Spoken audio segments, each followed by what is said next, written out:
So let's go ahead and start. So I want to go back because I think we kind of went through this first part of this PowerPoint, but I want to go back because this stuff is actually pretty important.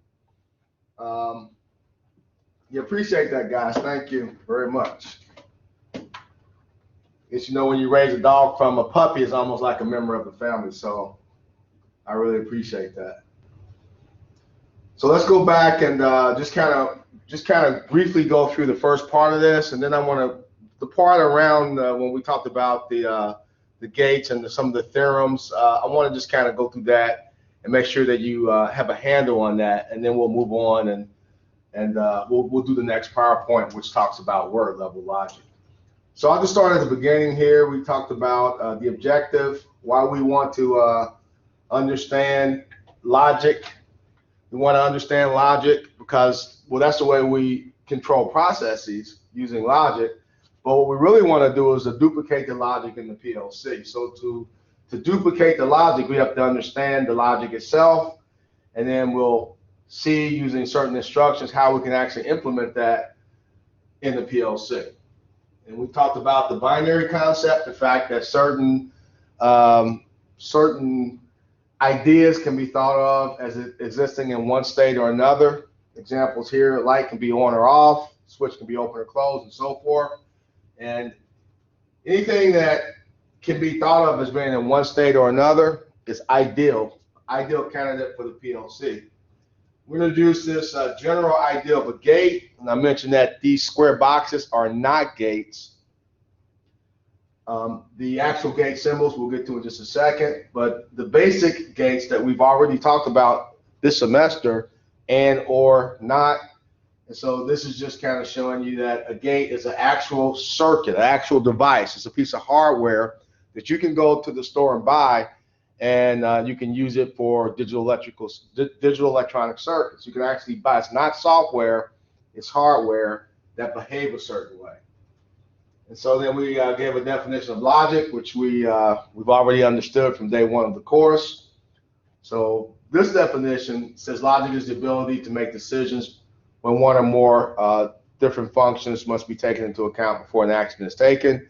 And so this is the way we'll think about controlling processes. And I think I mentioned that there's two types of logic, positive and negative. Don't worry about negative logic. Just positive logic means that the active state or the true state is a 1, and the inactive state or the false state is a 0. So that's the way we will think about logic. I've never seen negative logic. It exists, but I've never seen it used anywhere. So here's where we get into the actual logical functions. And again, we talked about this the first week of the class. We talked about the fact that there are 3 basic logic functions. There's and logic, or logic, and not logic. And then we, of course, know that to represent and logic, basically we have a 2-input and logic. We have 2 switches, A and B. And logic is represented by switches or relay contacts in series. And so we understand the truth table up here to the right, that in order for the light bulb to light, a lit light bulb is given a 1. The only way for that to happen is for both switches A and B to close, and for any other combination of switch A and B being open or closed, that light bulb would be off. It would only light if both switches are closed. So that's the way and logic behave. But the idea is you don't want to have to think about this circuit. When you think about and logic, what we're going to do is think about this symbol right here or the truth table. I can show the symbol or I can show the truth table, and you should be able to recognize either of those, the truth table or the symbol, as and logic. And in order for and to be true, both inputs have to be true. And I also mentioned that the and gate and actually the or gate also, those gates have to have at least 2 inputs. So you can have a 2-input and gate, a 3-input and gate. You can have any number of inputs on the and gate, but you have to have at least 2 inputs for the and gate to function. And then we talked about the or gate. I mentioned that I have this drawn the wrong way. In electrical engineering, when we do diagrams, the inputs are all done on the left and the outputs are on the right. So this should be actually reversed, but you can still get the idea. This represents OR logic, and we know from discussions before that an OR circuit, basically all that is two parallel switches. In this case, if I have a 2-input OR, I have 2 switches in parallel, and if I want to light up the light bulb, well, in order to light up the light bulb, I can close either switch or I can close both switches. As a matter of fact, the only time the light bulb will not be lit is if both switches are open. And so the first row of the truth table in the lower right-hand corner shows that for OR, it's going to be off only when both switches are off or open. For all other combination of the switch positions or inputs, the OR logic is true. But again, we don't want to have to think about this circuit. When we want to think about OR logic, we're going to think about this symbol, only we're going to draw the symbol correctly with the inputs on the left. We can look at either the symbol or the truth table. Looking at either one of those, we should recognize that as OR logic. So OR was the second basic logical function we talked about. And then the last basic one is this one. Now, we represented this with a normally closed push button on the first day of class, and I mentioned to you, well, it's kind of hard to think about the way the NOT works until we get to the actual chip or the actual symbol for the NOT function. And so this symbol is called the inverter. This is a NOT gate or inverter. And the way the NOT gate works is you have this little bubble that we mentioned before. It's called a state indicator. And what I mentioned to you in the last class was just think of a 1 or 0 actually flowing through this chip, flowing through this gate. And when it hits that bubble, when it hits that point right there, it flips to the opposite bit. So if I have a 1 here, and that 1 moves into here, when it hits that bubble, it comes out as a 0. If I have a 0 on the input, when that signal moves through and hits that state indicator, it flips it to a 1. And so the way I indicate that, if my input is represented by A, then the opposite of A has a bar over it. It's called not A or A not. You can say not A or A not. In some books, or if you take logic, let's say in math or philosophy, they'll use a prime symbol right there. So sometimes I'll use that prime symbol. So that prime, A prime and A not are the same thing. It's kind of hard to put that little bar, this bar over the A. It's hard to put that bar when you're typing it like in Microsoft Word or something. You can't put that bar over the A. So when things are typed out, you can not a variable by just putting that little prime symbol right there. And so we mentioned the way that you think about the not is with a normally closed push button. And to think about it correctly, just read this sentence at the bottom of the PowerPoint. So the light will be off if the button is not pressed. So a button that's not pressed, we call it a 0.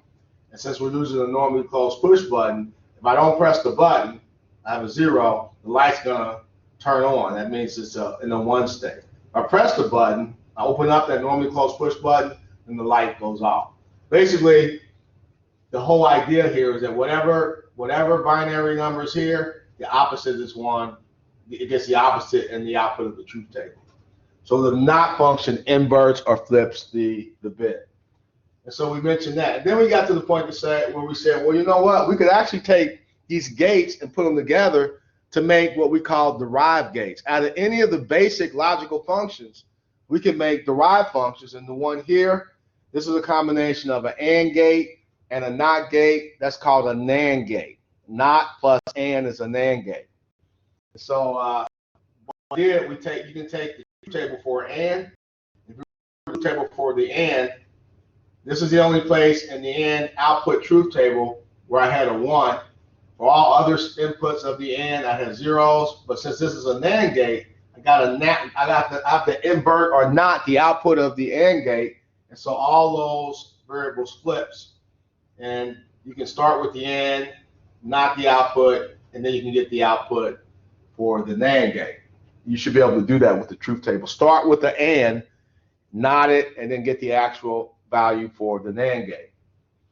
And then you can do the same thing with the OR gate. I can take an OR gate and a NOT gate and put them together, and I have something called a NOR gate. And to get the truth table for the NOR gate, just start with the OR gate, and then you want to knock the output of the OR gate to get the actual output for the NOR gate. And so this would be the output. So we went through that. And then we talked about the fact that, well, really what we got to be able to do is write a PLC program from like a paragraph. I should be able to give you a description in words about how this control process is going to work. And you got to somehow take those words and implement those words in logic. Write a program from those words. Of course, the word and or the English word not, those are important. When you read through the description, those should stick out. When we get to the word or, though, the English word or actually has two meanings. Sometimes we use the word or and we mean one or the other or both. Sometimes we use the word or, we mean one or the other, but not both. So if I mean or, one condition or the other condition or both condition, if that's what I mean, then I'm going to use the OR gate. If I mean or in the sense that either condition can be true, but not both conditions can be true, then we're going to use this OR gate. This is the exclusive OR. So this turns out to be a pretty important gate, this XOR. When we implement that in the PLC, it's actually used there's something called an interlock we'll talk about. And this is actually used to keep certain things from not happening. We'll talk about that later, though. So I think we got to this point, and then I had to kind of speed up. So this is where I want to just kind of jump back to this point in the slide, and then just kind of go through and make sure that everybody is clear on the logic part of it, because pretty much everything starts with this PowerPoint. Everything we talked about the last couple of weeks is important, but for programming, it starts right here with this one. So you got the logic function itself, you got the way you were wired up with switches or relays, you got the gate symbol, and you got the truth table. You have all those ways of representing logical functions, and or not, XOR, or whatever combination we have. Well, there's actually another way to look at them. You can use something called Boolean algebra to represent and. You can use Boolean algebra to represent or. You can use this algebra, this algebra of logical systems to represent any gate or combination of gates.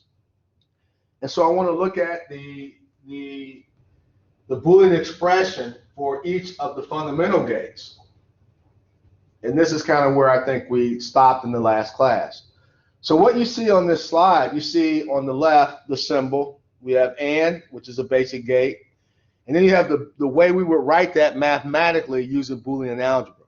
So if I want to abstract or just kind of move away from the symbol or the circuit, I can use this y equals A, and there should be a dot between the A and the B. It kind of looks like multiplication. So y equals A dot B, you would read that as y equals A and B. If I had a 3-input AND, it would be A dot B dot C. Each dot doesn't mean multiply A times B times C. You want to use the term AND. You're going to AND it. So we use a dot operator to represent the logical process of ANDing things. I'm not showing the dot here on the PowerPoint for some reason, but here's another way to think about it. Any way you would multiply, you can indicate multiplication using regular algebra. You can show or indicate ANDing using Boolean algebra. So what I mean by that is sometimes you could put the A and B, both of those in parentheses. You can do the same thing with logic. If you show variables in parentheses, you're ANDing them. You can put one in parentheses and one outside the paren. Again, you're still ANDing them. So any way you would multiply in regular algebra, you would consider that ANDing in Boolean algebra. And then if I go right below that, you might think that this is, in the middle row, you might think that this is A plus B, but that cross sign is actually the operator, the logical operator for OR. And so you wouldn't read that A plus B. You would think about that as A or B. And so we use the crossbar, what you might call the addition sign, as the operator, the logical operator for the OR function. And then when I want to invert something, I want to not it, it's just this thing. I just take the bar and I can put it over a letter, and then that would mean I'm not it. And so whatever value A took, once you put the bar over it, it now will have the opposite value. If the original value of A was equal to a 1, then not A is equal to a 0. If the original value of A was equal to a 0, then not A would equate to a 1. And this is where I said that when you have your nodding, you're showing that variable as being nodded. You can also do it this way. You can just write A, and instead of putting this line over it right here, you can just put a prime next to it. If you have to type it out in, like, say, Microsoft Word, you want to use that prime bar. You can use that for A naught. So these are the way that you would express the basic logical functions using what we call Boolean algebra, the algebra of binary systems. Well, I can actually do that with the derived gates. I don't just have to have the fundamental gates. I can do the same thing with derived gates. And so the NAND gate, all that is an AND gate and an inverter put together. So it makes sense that you would take the Boolean expression for AND, which is A dot B, and all you got to do is nod it. You put the bar over it, and now you have the Boolean way of representing NAND logic, NAND, not AND. And the same with the NOR. The NOR, I can start with the OR, put a bar over it, and now I have the Boolean expression for NOR. And then XOR is kind of special because remember, XOR is just a different kind of OR. It's the OR where we mean one or the other but not both, logically. And so the way I do that is just show the regular symbol for OR. I'm going to put a circle around it so I know it's an exclusive OR. It's XOR. And so this is the way you would show the Boolean expression for any of these gates. You should be able to look at any of these expressions and know just by looking at the expression what kind of logic we're talking about, or just by looking at the truth table. This is the truth table for NAND or AND or whatever. Just by looking at it, you should be able to tell. And then we have these laws that we started to get in. So there's these laws and these rules that we can apply to Boolean algebra. And so these are 3 laws that you're familiar with in regular algebra. In regular algebra, there's a commutative law, there's an associative law, and there's a distributive law. And so for the commutative law, there's a commutative law in regular algebra, there's a commutative law for addition, and there's one for multiplication. Well, here in Boolean algebra, there's a commutative law for ORing, and there's one for ANDing, and that just says the order in which we AND stuff, the order in which we OR inputs doesn't matter.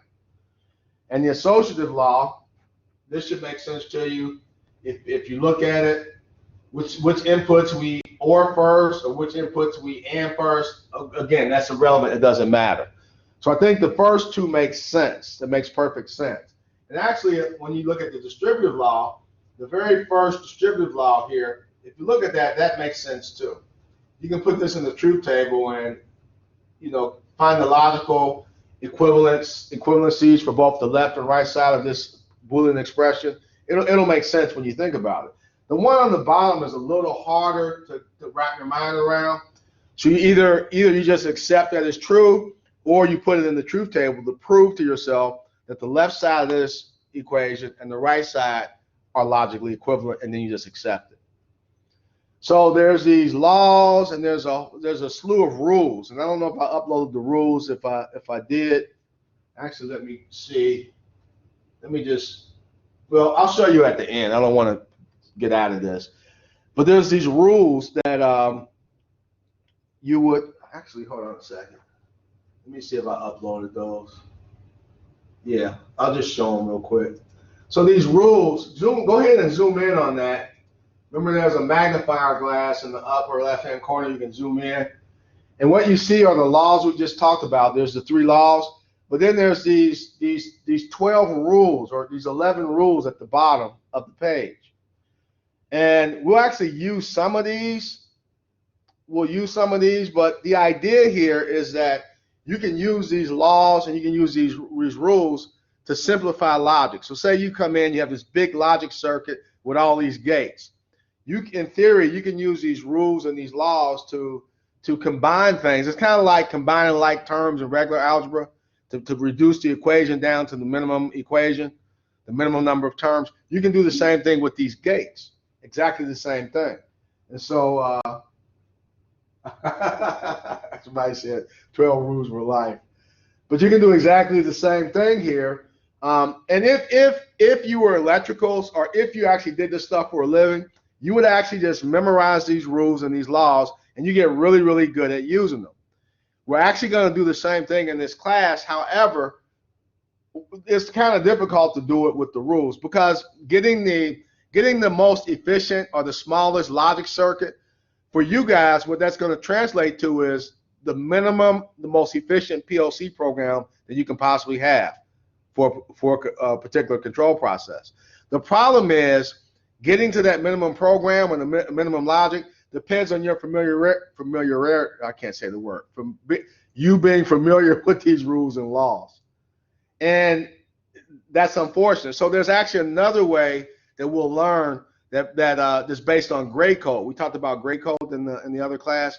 There's another way we'll learn to minimize logic expressions that we'll talk about once we get done with all the lab stuff for the next couple of weeks.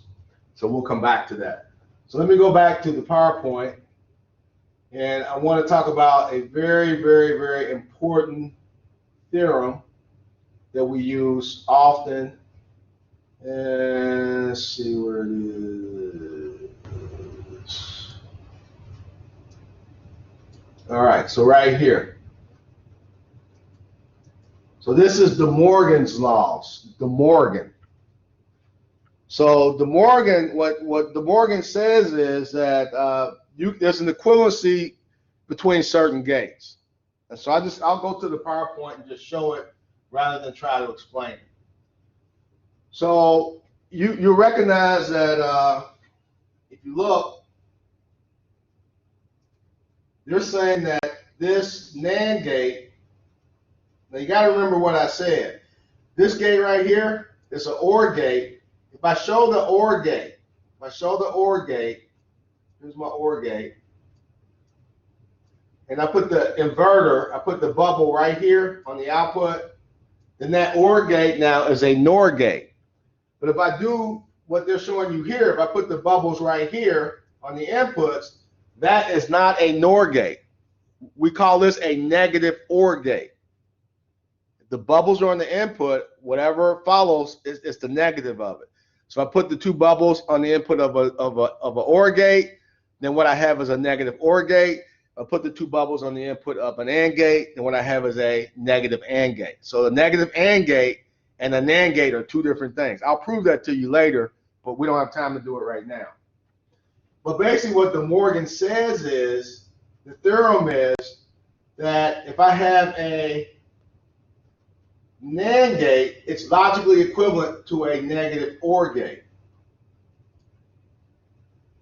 All right? And if I come over here, if I have a NOR gate, it's logically equivalent to a negative AND gate.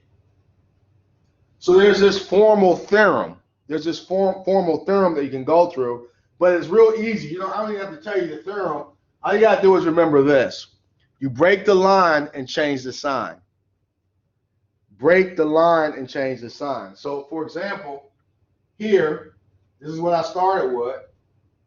What I'm going to do is, to get to the right side of this, I'm going to break the line. So over here, I show the line broken, and I change the sign from an OR to an AND. And that gives you, if I use it as a verb, you would have demorganized the logical expression. So if I tell you to demorganize this expression, I want you to break the line and change the sign.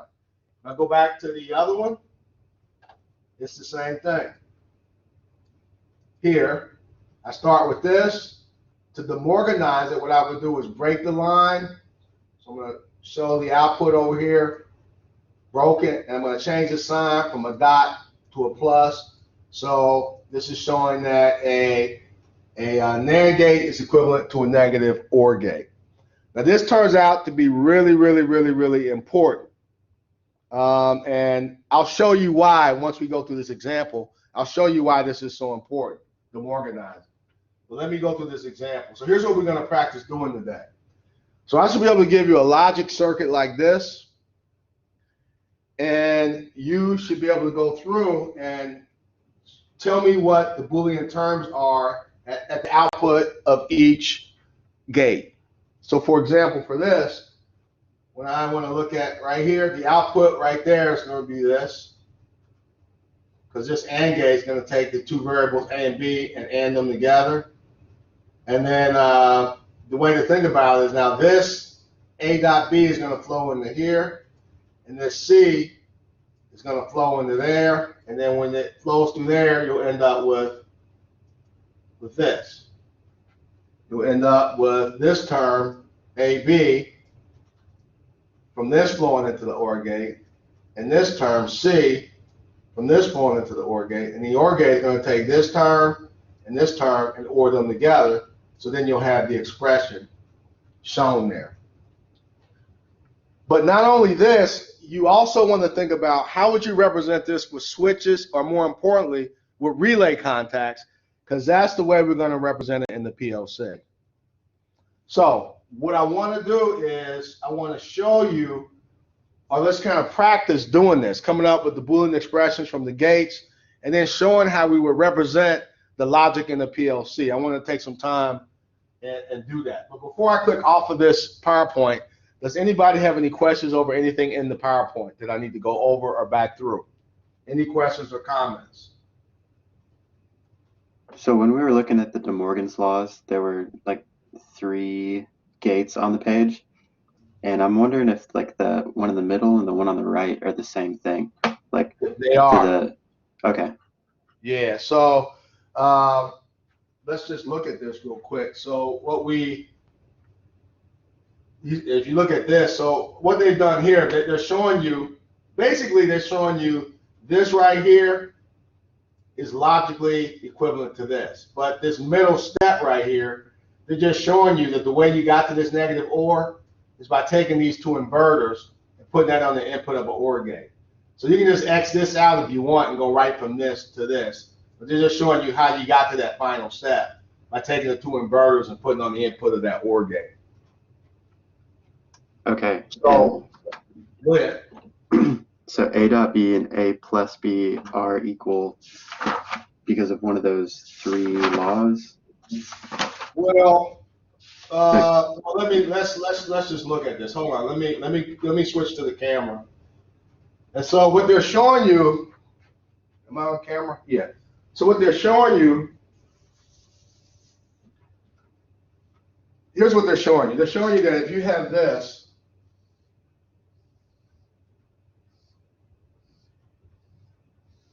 that it's logically equivalent to this.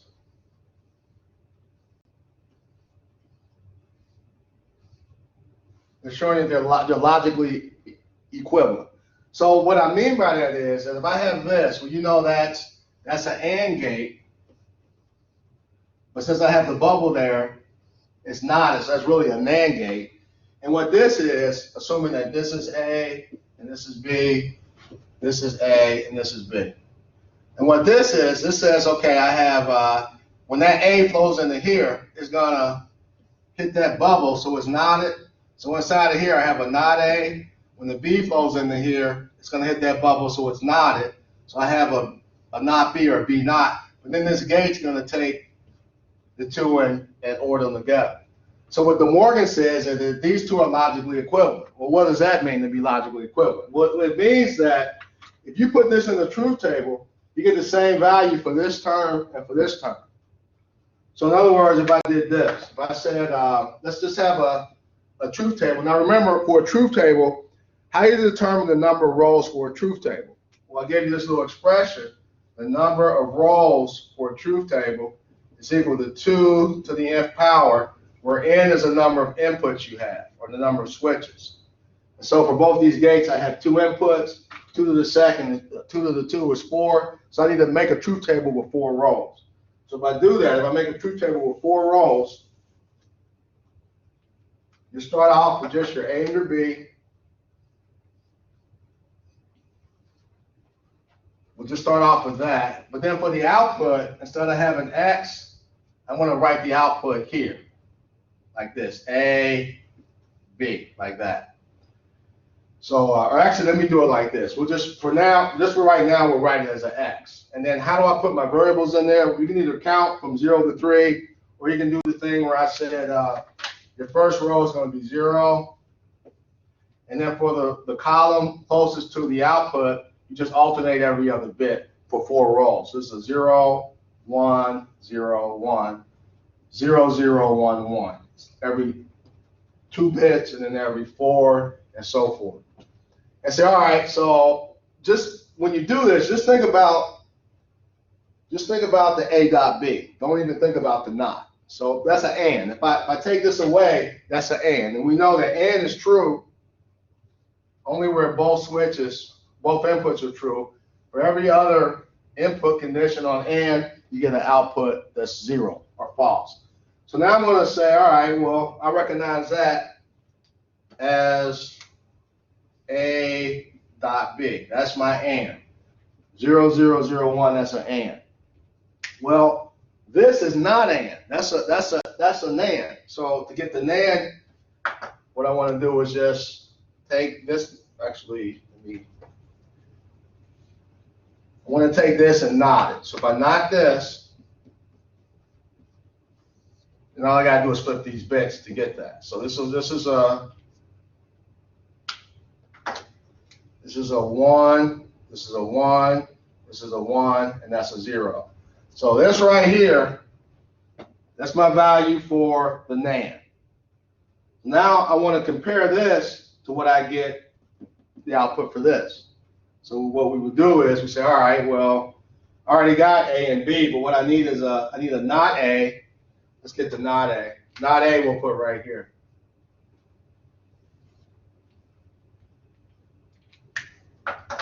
So if A is 0, 0, 1, 1, not A would be 1, 1, 0, 0. And then we need a not B. So my B not. Well, if B is 0, 1, 0, 1, not B would, I flip that, that'll be a 1, 0, 1, 0. So what I want to do is compare this column to, now I got to do this. I got to take the not A and the not B, and I got to OR them to get my final column. So over here, I have A, not, B, not, and I want to OR these. So I'm looking at these two, and I want to OR them. So I'll OR these two. I get a 1 there. OR these two. I get a 1 there. OR these two. I get a 1 there. OR these two. That's the only place I get a 0 when I OR. So I want to compare these two columns.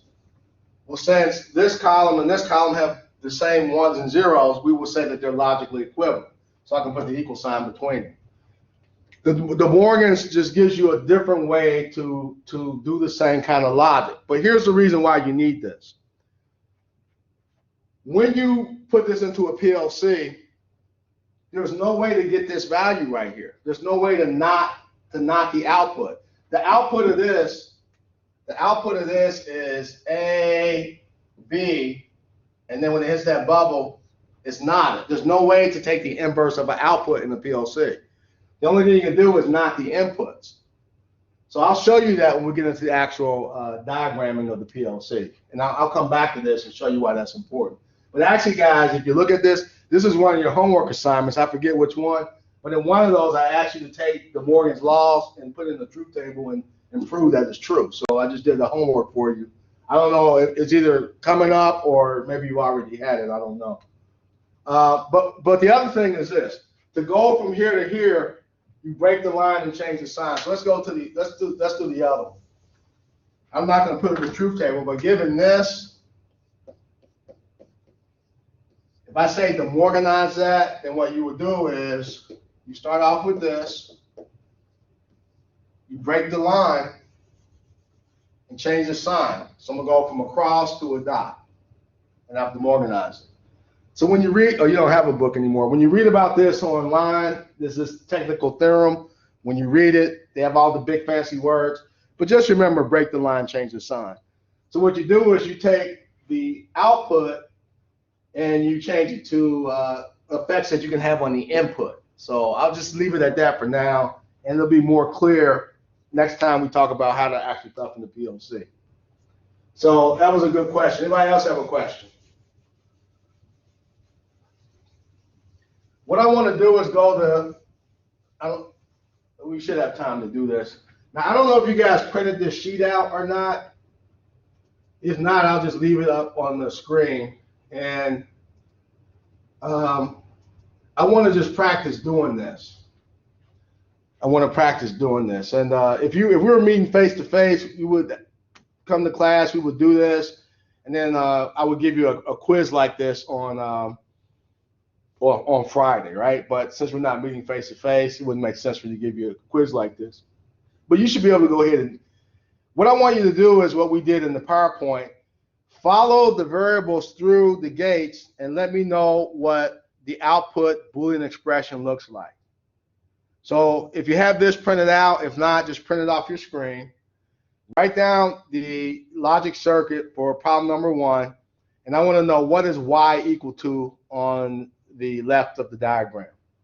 So go ahead and do that right now. I'll give you a minute to do it, and then we'll talk about it.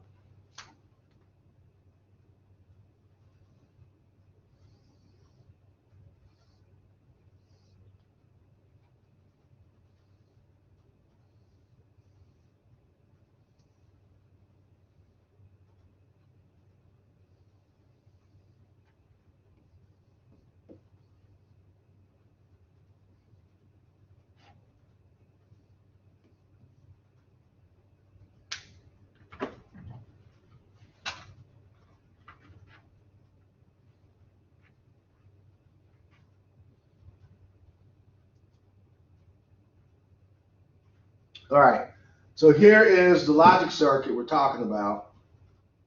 And what you want to do is just kind of follow each variable through the gate. So when the A and the B, at this point right here in the circuit, what happens to the A and the B? What would I get right there? A dot B.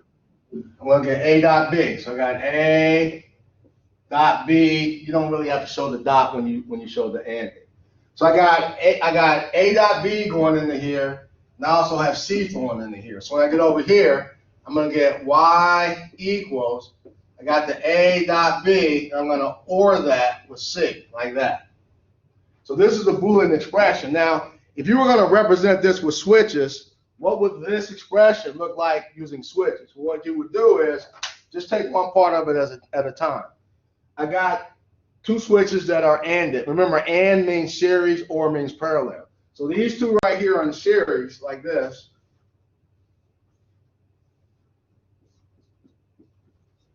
And it's OR with C. So I have to bring another switch in like this. And then my output, we've been showing like a light bulb. So that would be the way you would implement that circuit using switches. That's not the way we're going to do it. What we're going to use is relay contacts, which looks like this. We're going to use that symbol. So I got that symbol, and I got this symbol. This is a normally open relay contact, and this is a normally closed relay contact.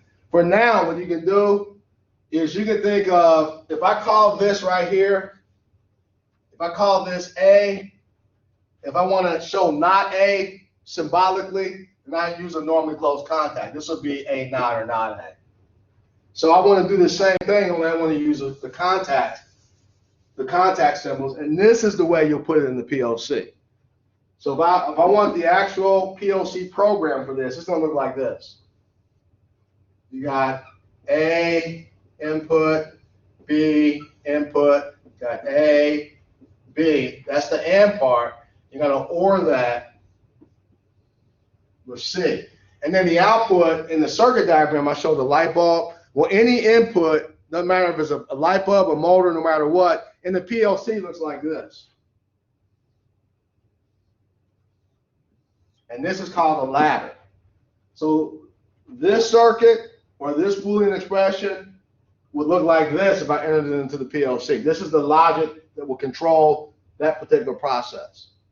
That's the kind of stuff you got to be able to do. Now, this doesn't have any meaning yet. We'll talk about what this means hopefully on Friday. I don't know how much we'll get through on Friday, but either Friday or now Monday we're supposed to start the lab, but since I missed the other class, I want to make sure I get through all these PowerPoints. So we may have to meet on Monday. I don't know. Let's see how Friday goes. But let's keep doing this. Let's just try another one of these because I want to make sure you got it. So let's try the second problem here. Try that second one. What I want to know what is the Boolean expression for y, and then show me what that would look like inside the PLC. Problem number 2.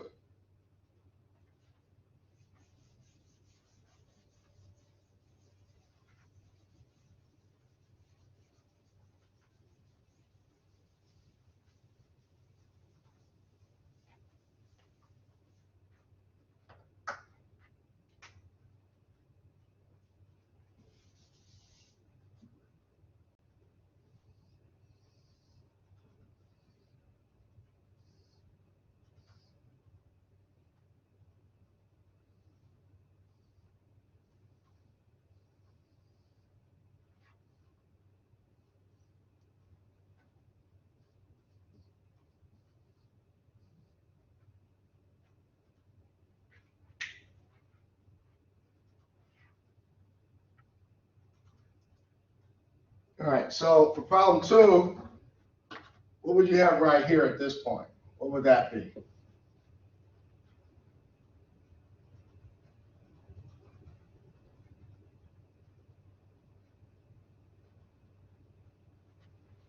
You guys still here? What is it at this point? I didn't cut you off. B.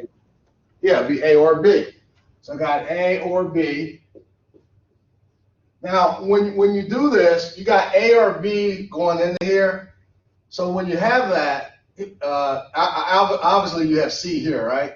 Well, on the output, you'll have A or B, but then you're going to AND that with C. But you can't put the C right there. It's just like arithmetic. Think of this as kind of a group thing. It's grouped together. So when I'm going to AND this whole thing with C. So I got to show the grouping symbol there. Now, in the other problem, I didn't have to show the grouping symbol because there's like, you know how in math there's an order of operation, order of precedence? It's the same way with this, with logic. So ANDing, given A, B, or C, if I was actually going to evaluate this, if this was actual multiplication, you do the multiplication first and the addition. Well, in logic, you do the ANDing first and then the ORing.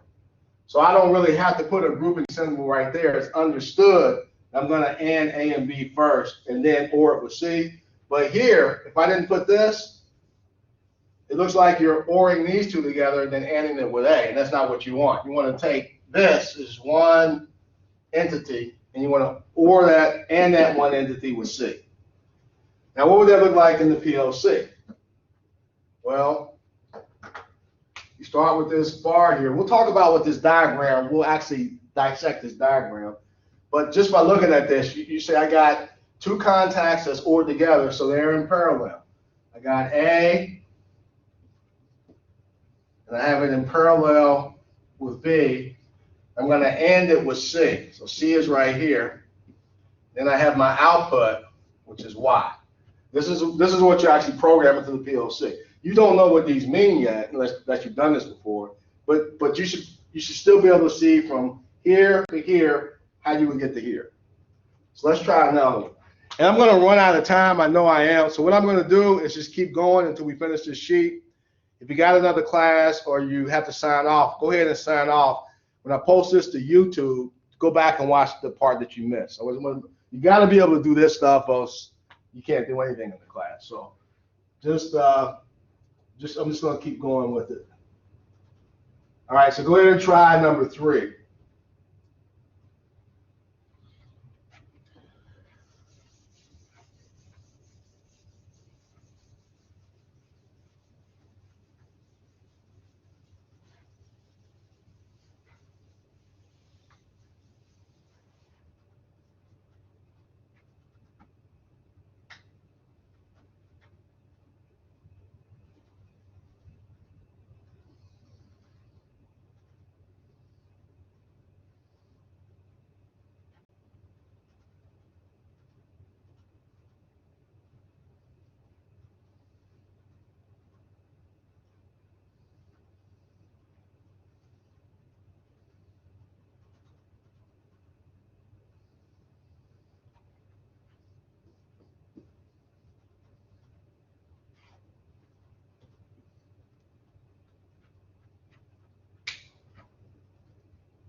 Okay, so for number 3, you get to here, going to here, I got an A dot B, but when I hit that state indicator, I'm gonna put a bar over it like that. If you wanted to, you can show it like this. You can't just put the prime like that, because that looks like you're just nodding the B. If you use the prime, you gotta use the parentheses. But we'll just keep using the bar. So at this point in the circuit, I got AB naught, and at this point right here, I got C flowing into this. So coming out over here, I'm gonna have A, B naught. I'm gonna OR that with C. This not sign right here acts like a grouping symbol. So this is equivalent to using parentheses. So treat this as if it's a grouping symbol. So now we got a problem. See, there's no way to take this right here and implement that in the PLC. So what I have to do here is this is when De Morgan will come in. I can De Morganize just this part right here. I can say, I'm going to break the line and change the sign. So I'm going to say, break the line and change the sign. So I have this, and then I can add that to it like that. And so then I can implement that in the PLC if I wanted to. I can say, I have, now the way you show the inverse or the not of the variable is by using, for now, by using, if that's A, then not A would look like that. So I have two things that's ORed together. I have that A ORed with B, but since they're knotted, I'm going to do that. And then I'm going to OR that with C.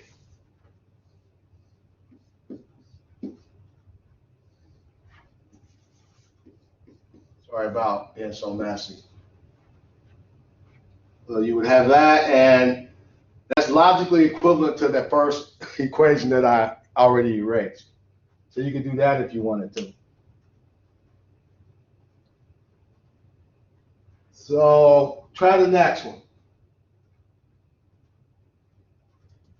That was number 3. Try number 4. And at this point, because we're going to get really started, things are going to start really getting complicated. Just give me the Boolean expression, because I don't want you guys doing a whole bunch of demorganizing now. It wasn't the point of this exercise. The point was really just to give me the Boolean expression, and you'll see how to put it into the PLC, because you see once we got to start demorganizing, things get kind of messy. So for number 4, which one did we just do? Yeah, do number 4, and just show me the expressions, and then we'll get done with this sheet, and we'll call it a day. And I'll have to do the next practice on Friday and see how far we get on Friday. So go ahead and do number 4. And maybe we'll do 4 and 5 together. Let's do 4 and 5 together.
All right, so if you did number 4, this is an OR. So I'm going to get A cross B. But that A cross B, when it hits that bubble, it's going to put a bar over it. I get C going into this. So on the output, I'm going to have A, B, and I'm going to have a C over here. You do not have to put the grouping symbol here because that not acts as a grouping symbol. But what I usually do, given something like this, just for clarity, I'll go ahead and put the grouping symbol, just because it makes it a little clearer. But it's valid to show it without it, and just set that equal to Y. If you wanted to put this into the PLC, there's no way to, you can't do that when the bar is over more than one variable. So the only way to do it would be to demorganize that. You have to break the line, change the sign, but then it gets more complicated. So, you can practice that on your own if you want to, and we can talk about it. But for now, just be able to come up with that. For this one, right here, I got A dot B. Right here, I got A dot B, but it's going to pick up C, and they're ORed together. And then right here, I'll have the A, B, or C, but then it's going to take D and it's going to AND it with this. So I got to put this in brackets, put my D there. And again, that will give you kind of a semi-complicated program, but you could do it if you wanted to. And then I don't mean to rush through this, but we'll do the next two. And then that way you guys can leave if you have to go. And if anybody has any questions or you want to dig into this a little deeper, I'll be happy to stay. But I just want to get done so people can get down to the last problem. So go ahead and do the next two problems, and then that'll be it. And then, like I said, I'll stick around in case people have questions.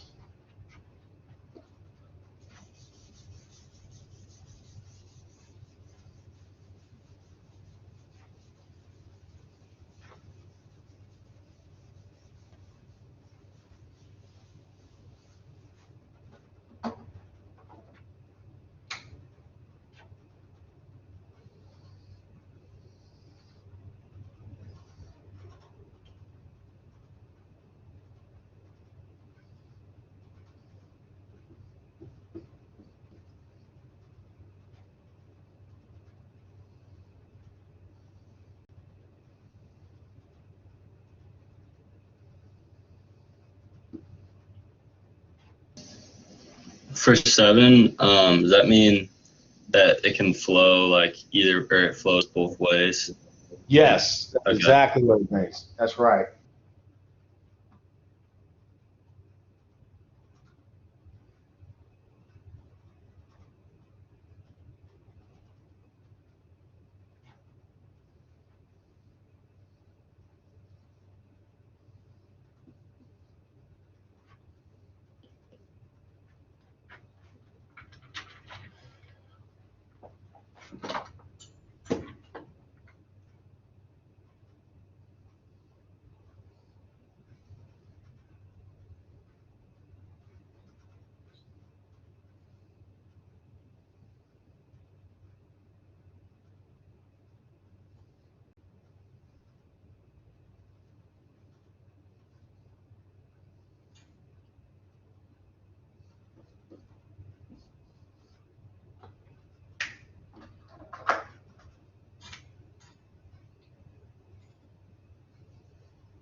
All right, now for this first gate, they explicitly put this NOT gate right here, but in reality, they probably wouldn't show that. They probably would just put a bubble right there. It has the same meaning, but we just put it there just so you can be clear on what's happening.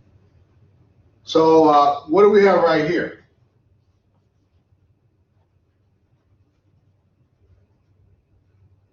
That's just an OR, right? We got A, B OR. At this point, we got C. At this point right here, I got D. When it hits that inverter, I got D not.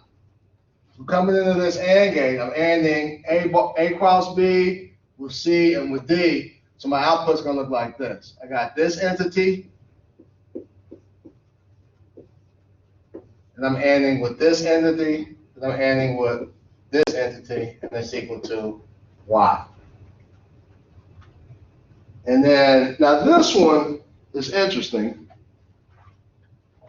So somebody correctly said, they noticed that, and I did it in different colors so you can follow the flow. So the dot means there's a connection. When you have, in digital, when you have two lines, two wires going over each other, and there's no dot, that means you're not connected. So I can draw these overlapping, and as long as I don't show a dot, that means that they're two separate wires. So there's two ways A can flow. A can flow through the inverter. It can also flow down into that bottom AND gate. So over here at this point, I get A naught, and B can flow up to this point. I got B. So at this point right here, I have A naught, B. They're ANDed. And then the opposite happens down here. B can flow through here. And at this point, I got B naught. Right? And A can flow down here, so at this point I have A. So right here I'm going to get A, B, and the B is knotted. And then this is going to take this and form them together so that my output looks like this. A or A and B or A, like that. Now, does anybody recognize this as anything? Does that look familiar? Does it ring a bell to you, or does it? What is that?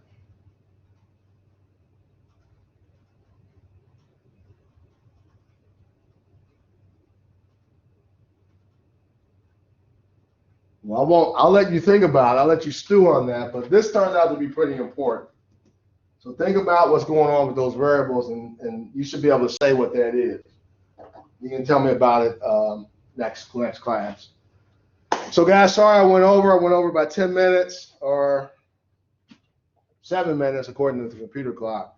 So if you got to take off, and appreciate you guys hanging around the extra few minutes. And does anybody have any questions or comments for me? Anything that we need to go back over? General questions, comments, anything for me before I sign off?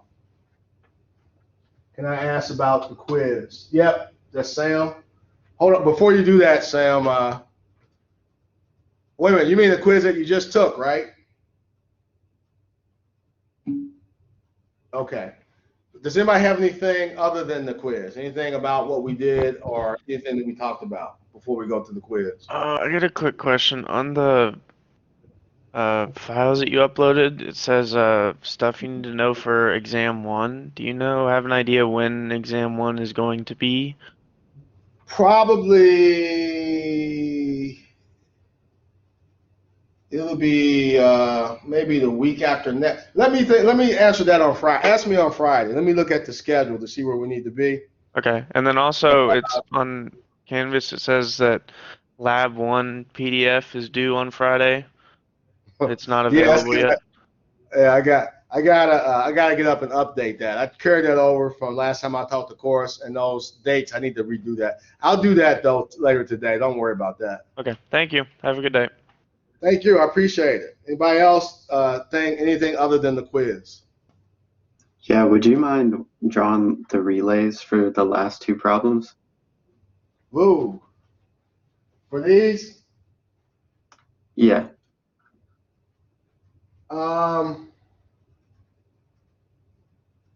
Yeah, let's well, before we get to that, who's talking? Is that Sam? Sam, what was your question? Because I don't want to hold you over while we do that. Or do you have to type? Yeah. So Sam had a question about the quiz. Is it are you able not to turn your audio on, or you just didn't want to? Are you able? You can't talk into your mic. What was your question? Oh, okay, okay. Is there something you could type about the quiz, or do you want me to call you on your phone, or how do you want to do it? What? I don't have the quiz in front of me, so I don't know if you have the question or not. I might be able to help him. There's one thing that I noticed. Uh, Okay. it was asking like which number system or which coding system you use to run like a LED seven segment. display. Yeah, Yeah. and the answer I think was BCD, but Yeah. the actual answer it said Yeah. BDC, Oh, and then really? yeah, and then there was an option that it was like none of these. So I think some people chose, including myself, chose none of these because it was BDC and got that one Oh. wrong. Hey, Sam, is that what you had? Okay. I don't. Somebody said they sent me questions. I didn't see that. Yeah, Okay. I was going on two. I have a question about a different question on the quiz. Okay. So on the BCD one, I'll go in and I'll check that by hand. I'll check that by hand, and if you got that, I'll just give everybody credit for that one. But somebody said something about two's complement. Was that you, Sam, or was that somebody else?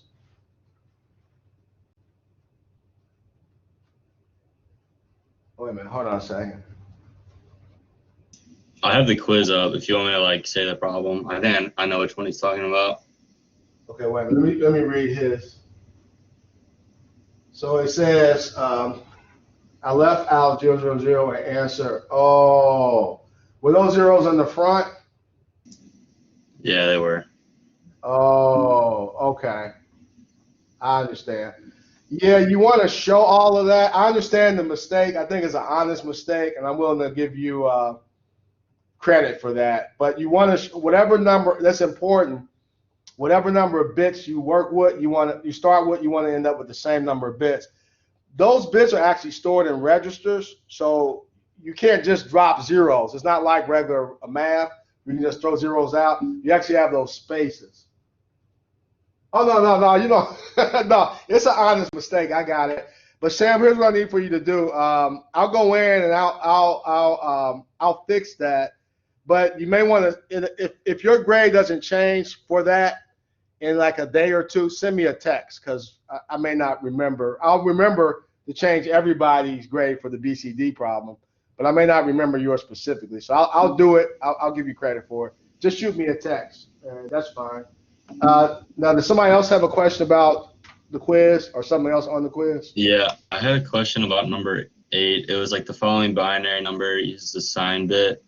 So like when you said like what is the magnitude? So like I Yeah. knew that the sign, like the one sign bit meant negative. But when you were Yeah. saying like the magnitude of the decimal number, I thought you meant like the absolute value, I guess. I think I was thinking way too in depth. So I just answered like 3 because I knew the one was a negative, and then you were saying like the magnitude of the number. I thought the same. Yeah, What was the well, I think the way you read it, I probably have it written the wrong way.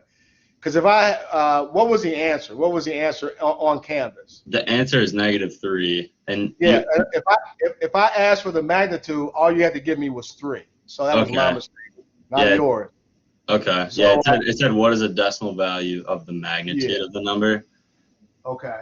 Is that Will talking? Yeah, that's me. Will, what number is that? That's number 8. Do you have the quiz in front of you? Yep, yeah, I got it up. Can you do me a favor? Send me a text. Just send me a text and say, this is Will.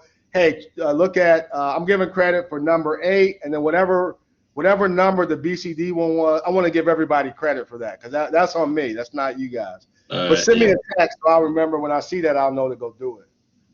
Was there anything else with the quiz? So with those sign bits, do we not have to add the leading 0 to make it like a multiple of 4? No. Well, what you have, I don't know if I'm understanding what you said, but if you have this, I don't know, this, let's just do this. So let's say if I tell you that this is a signed number, Or actually, let's make it more interesting. So I gave you this. So that looks like a 4-bit number, and it is a 4-bit number, but if I tell you it's a signed number and we're using a signed bit, then the actual magnitude is this part. So now ask me your question. Given that, what's your question? So if there was a 0 in front of those 3 1s, it would be a positive 7. Yes. Okay. And I asked the question wrong because I asked for the magnitude, but then in the answer they put the sign in there for that quiz, and that was my fault. So I think you guys thought about it the wrong way. I phrased the question the wrong way. So yeah, you got it. Okay, anybody else for the quiz? Anything else? I just sent you a text, so. Okay, appreciate it. Thank you. All right, have a good one. Okay, you too. Now, somebody asked about how will we put this stuff right here into the machine. So we're going to work off this because I got to erase something. So we'll just work off this for that one. So the way you would do that here. So when we actually start putting this stuff in the PLC, here's how it works. Normally when we make a circuit, we'll have our power on the left. So I might have something like this. Say I have an AND circuit. And I'll have a switch here for input, another switch for input. And whatever I'm controlling with this, I actually draw that thing, like maybe this is a light bulb. Well, in the PLC, what you do is you make a ladder. So instead of showing the power source, what I would do is I have this wire here, and then instead of showing these switches, I can actually show it with switches. I can do this. I can do exactly the same thing with switches and put my light bulb here and say that's switch A, that's B, and that's my output X. But this is called a ladder, but this is an actual hardwired control ladder where you're using switches. In the PLC, this is going to look like this. I'm going to show any input as a normally open or normally closed contact. So I have 2 inputs, A, B, and any output is shown as that. That stands for a relay contact. So we'll use these symbols and not switches. So if I were going to do this like this, and we don't show the power, it's understood that these are your power rungs right here. And we think of, for now we'll say we think of power or current as flowing from left to right. You always read these from left to right. And the last thing these are called rungs, like the rung of a ladder. I'm running out of ink. So these are called rungs. And the last thing on the rung is always an output. And you go from left to right. So we think about current flowing from left to right. And so if I were going to do this one, what I would have is just do it kind of a step at a time. So I got A and B, and they're ANDed, right? So I got A, I got B, and this is A, and this is B. Now, since that's knotted, I want to put that there. And then I got this. That's a separate branch, and I know that because I'm ORing this with this. So OR means I got things in parallel. So down here, what I'm going to have in parallel, the same thing. But over here, the B is knotted. And then I get to my output. Like that.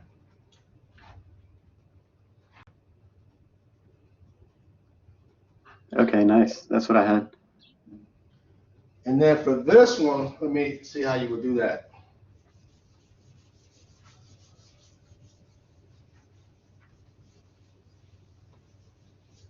So this one we got three entities here. This is an entity by itself, this and this. So on my ROM, I'll have I got these two,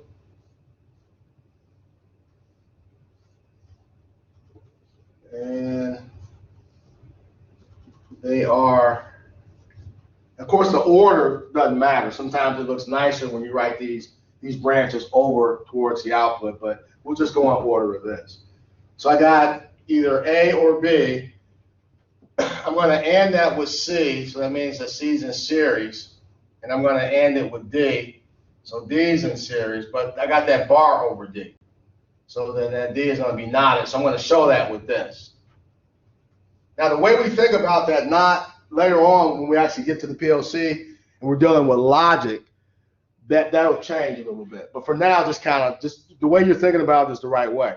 What we're looking at right now is current continuity, but the PLC actually works off of logic continuity. So the way we think about this may or may not change. But your first lab deals with that, so don't worry about it. But you'll end up with your output like right here for that one. So we really didn't have to demorganize, for this. But like if I had that, I'd have to demorganize, and it adds more terms, and it gets a little bit more complicated. But yeah, that would be how you do that. Great, thanks. Good question. Anybody else have a question or comment? I have a question on why you can knot an input, but you can't knot an output. So if you have this,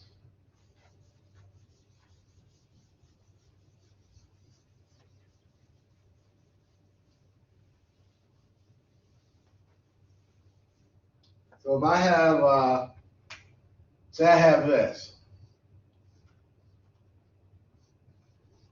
I want to put that in the PLC. If I have that, then that's what I would do.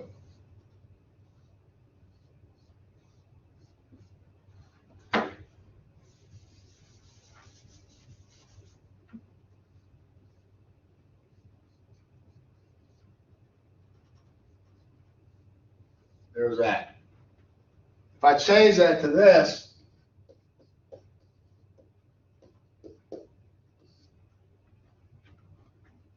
how do you implement that? I mean, you tell me how would you think you would implement that? Well, you can't put a bar through this. You can't knot a relay coil. There's no way to knot it. There's no way to negate it. So anything that happens has to happen over here on the left.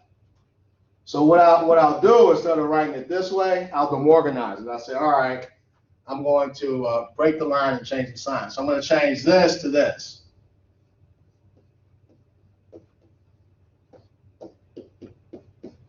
And I know from the truth table that I showed you in the truth table that these two are logically equivalent. They have the same columns, the same value of zeros and ones in the truth table.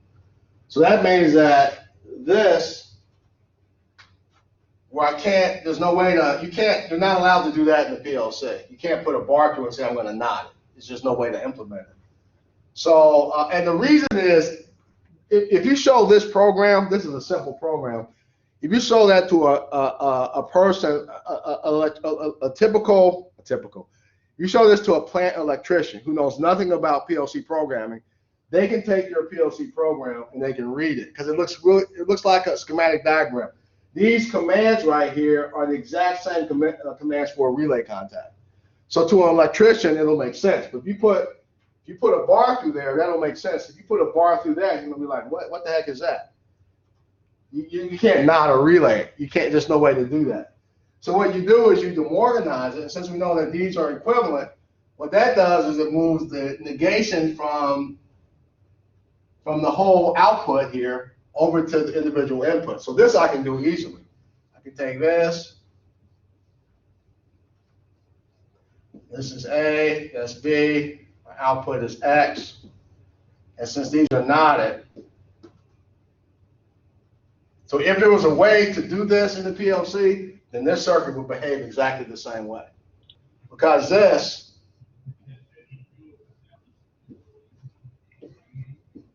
has the same logical values as this. They're logically equivalent. So I'll actually, and if you remember this conversation, at some point in the class, I'm going to give you a problem to work, but I'm not going to remind you about what we just talked about. And you'll run into the situation where you'll end up with some, and I say, all right, implement that in the PLC. And if you don't remember, there's no way, when you have these, you have to break that negation sign so that you can relate it to a normally closed or normally open input. You have to break it. If you don't remember that, there's no way to implement the problem. Okay. Yeah, that makes sense. I felt like I answered your question without really answering the whys of it, but No, but yeah, I get the kind of basics behind it of why you can't just okay, kind of all right, yeah. okay, good. Who is that? Who am I talking to? Wesley. Okay, good question, Wesley. Wesley Engel. Okay, all right. Well, that's a good question. I think you're the only one, so you're the long. I think I'm the last one here. All right. Well, thank you so much. That was fun, and you have a great rest of the day, and I'll see you on Friday. You too, man. I'll see you on Friday. Thank you.